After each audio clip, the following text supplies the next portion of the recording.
Бұрын бәрі мүлдем басқа еді. Біздің өмір сүру салтымыз, бізді қоршаған ортаның қозғалысы, адамдардың қарым-қатынасы бәрі де басқа болды. Бірақ бір сәттің ішінде өміріміз күрт өзгерді. Әдетте күн көкжиекке көтерілген сәттен-ақ қар баласы өмірге асығатын едік.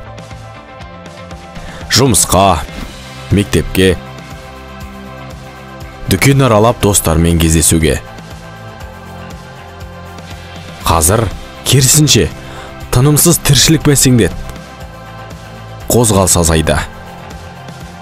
Алайда шектеулер біздің өмірімізге кедергі келтірмеді. Бәрі қаз-қалпында. Отбасыдағы жылулық артты, достық нығайды. Ана мен бала махаббаты еселенді, мейірім орнап, сенім күшейді. Қазір елде карантин режимі жеңілдеді, десе де індетпен күрес әлі де аяқталған жоқ. Жауапкершілікті сезін, қашықтық сақта, бетперде тақ. Жеке гигиенаға көңіл бөл.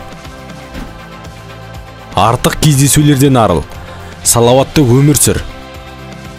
Және жаңа тәртіптің жаршысы бол. Саулық сақтықта.